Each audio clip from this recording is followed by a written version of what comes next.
Assalamualaikum warahmatullahi wabarakatuh. Alhamdulillah Sobat Kemenag, bertemu lagi dengan saya Ce Irma dalam acara kesayangan kita, Podcast Kemenag Kabupaten Sukabumi. Alhamdulillah pada hari ini kita bertemu dengan narasumber yang sangat luar biasa, yang lebih akrab dekat dengan masyarakat, memberikan pelayanan langsung kepada masyarakat. Siapakah beliau? Beliau adalah Sekretaris Umum APRI. Apakah itu APRI? Mari kita tanyakan kepada beliau. Assalamualaikum warahmatullahi wabarakatuh. Waalaikumsalam warahmatullahi wabarakatuh. Dengan Pak Haji Wawan Wirawan. Pak Haji, saya bilangnya Pak Haji aja ya, Pak ya, mohon izin. Pak Haji ini Sekretaris Umum APRI. Ya. APRI itu apa sih Pak? APRI itu Asosiasi Penghulu Republik Indonesia. Oh, jadi organisasi penghulu ya Pak ya? Betul. Jadi yang mewadahi sekelompok orang yang berprofesi menjadi penghulu. Ya. Penghulu yang ada di Kabupaten Sukabumi. Ya. Ada berapa tuh Pak? Ada 120 orang. Dari sekabupaten? Dari sekabupaten. Dari 47 kecamatan? 47 kecamatan. Dari 47 kecamatan ini Pak nih, ini kan terjun langsung ke masyarakat. Ya. Kalau yang daerahnya sangat terjal ataupun mungkin yang medannya cukup, ini apakah penghulu ini langsung datang ke masyarakat atau bagaimana? Ya. Sesuai dengan tugasnya menghadiri dan mencatat pernikahan, tentu saja penghulu dengan berbagai resiko, dengan medan yang begitu sulit dan bagaimanapun juga harus turun. Ya. Dan itu sudah jadi kewajiban penghulu mencatat pernikahan masyarakat yang mendaftarkan diri ke KUA. Yang ingin saya tahu nih Pak, dari kepemimpinan kemarin, Presiden pertama kemarin dengan yang sekarang, ada aturan yang berbeda nggak sih Pak kalau mau menikah gitu Pak? Secara prinsip tidak ada. Sekarang ada aturan terbaru PMA 24 tahun 2024. Kalau pernikahan ini Pak, mohon izin nih Pak, usia berapa sih Pak? Minimal ini berapa? Berdasarkan peraturan usia minimal untuk menikah itu 19 tahun. Laki-laki? Laki-laki perempuan sama. Oh sama ya Pak ya? Jadi, nggak laki-laki lebih tua enggak, kalau gitu. dulu memang 16-18 ya kalau nggak salah. Sekarang itu sudah baik laki atau perempuan 19 tahun. Kalau kenyataannya di lapangan seandainya ada yang masyarakat mendaftarkan di bawah umur, ini gimana Pak? Nah, untuk masyarakat yang mendaftarkan dan usianya belum mencapai 19 tahun masih bisa diakomodir, yaitu dengan mengajukan dispensasi ke pengadilan agama. Ya, ada dispensasi dan nanti diputus atau tidaknya nanti terserah pengadilan agama. Hanya kita memberikan edukasi kepada masyarakat bahwa menikah itu diupayakan sesuai dengan peraturan perundang-undangan, karena apalagi kita sedang gencar-gencarnya juga program penanganan stunting, karena stunting karena stunting itu berawal dari pernikahan yang memang masih muda, pernikahan muda. Ngobrol-ngobrol tentang stunting nih Pak, Ya. kita dengar-dengar katanya di KUA ini mengadakan bimbingan untuk calon pengantin. Itu tujuannya untuk apa? Ya, salah satu diantaranya adalah sebagai edukasi, karena begini, pemerintah, khususnya Kementerian Agama, ini memandang perlu mengadakan bimbing karena memang hari ini masyarakat nikah itu tidak dibekali pendidikan secara khusus. Kalau diibaratkan orang itu seperti mau terjun payung tidak dilatih dulu, didorong aja ya. Latihan untuk menikah gitu. Nah, makanya Kementerian Agama menganggap penting untuk diadakannya bimbingan perkawinan, dan salah satu diantaranya diberikan perbekalan mengenai bagaimana membangun sebuah rumah tangga. Dan itu diajari tentang hak dan kewajiban suami istri, kemudian juga kaitan dengan kesehatan reproduksi, dan lain-lain. Kalau misalkan yang calon pengantinnya, maaf nih Pak, kan masih ada tuh di luar sana yang janda atau duda. Apakah mereka harus ikut bimbingan lagi atau mungkin karena sudah pengalaman pertama jadi nggak ikutan gitu, gimana Pak? Tetap sama juga, meskipun duda janda, tetap bahkan aturan yang terbaru BIN itu jadi wajib menjadi salah satu syarat untuk dicatatkannya pernikahan di kantor urusan agama. Kalau nggak ikut BIN. Nah, memang hari ini belum ada sanksi tegas bagi mereka yang tidak ikut BIN. Ya. Tapi berdasarkan peraturan terbaru bahwa BIN itu menjadi salah satu syarat untuk orang dicatatkan pernikahannya di KUA. Ini saya menarik nih Pak, nih kalau misalkan bimbing ya, untuk janda dan duda nih ya.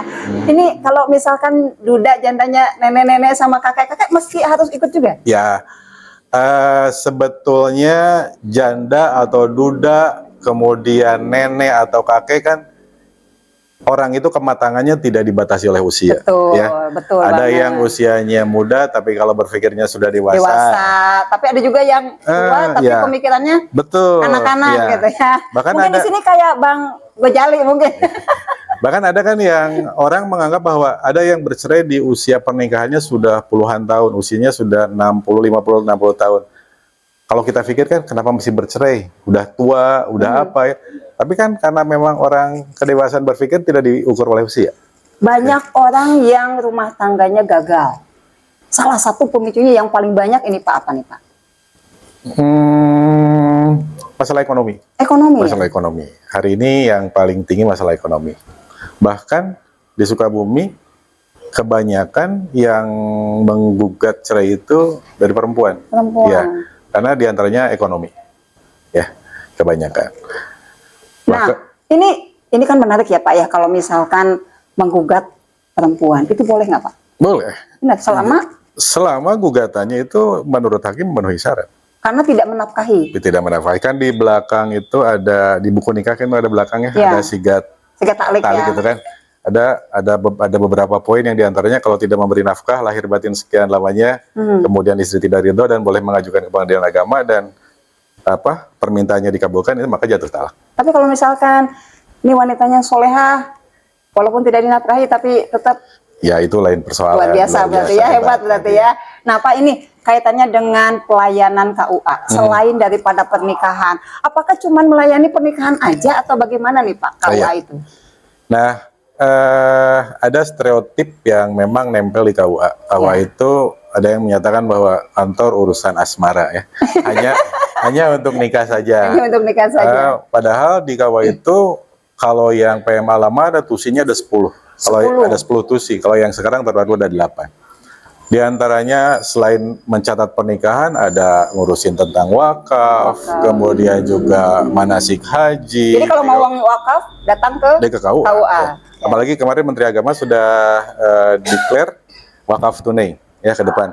Semua PNS di Kementerian Agama agar bisa memberikan wakaf tunai untuk mensejahterakan masyarakat.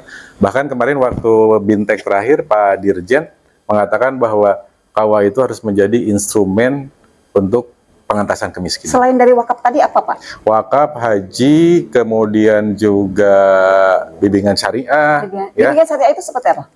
macam kalibrasi, Kalibrasi, ya, itu menentukan arah ya, Pak, ya? arah kiblat. Jadi dan kalau sebagainya. misalkan satu rumah nggak tahu kemana arah kiblat, boleh ke KUA? KUA bisa. Oh, Nanti gitu. teknisnya oleh penyuluh. Para Biasanya penyuluh dia ya, para penyuluh agama Penyuluh ya. agama, ya. Keren, para penyuluh. Ya. Kemudian apalagi ya? Ada 10 tusi lah. Ada 10 tuh sih ya. Nah Pak, ini nih KUA langsung ke masyarakat. Ada para penyuluh dan juga penghulu.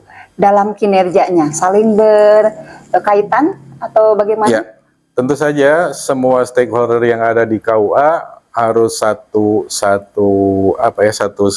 Tujuan. satu tujuan kan. Tidak dibatasi oleh segmentasi, ini mah penghulu, ini penyuluh, ini dibatasi itulah. Ya. Apalagi dengan dengan struktur yang baru di PMA 24 organigramnya itu dari kepala KUA itu langsung ke bawah jabatan fungsional semua. Ya. Jadi jabatan fungsional yang ada di KUA itu di bawah koordinasi kepala KUA. Nih Pak, sekarang mau ada hub Kemenag. Ini mau akhir tahun nih Pak. Ya, Konon katanya Kementerian Agama sebentar lagi mau ada Hari Amal Bakti Bakti. ya, 3 Januari. Apri nih, mau nyiapin apa nih Pak? Ya. Apakah mau nikah massal atau gimana gitu Pak? Ya. Karena rapatnya barusan ya. Oh siap. Jadi belum spesifik mau mengadakan kegiatan apa.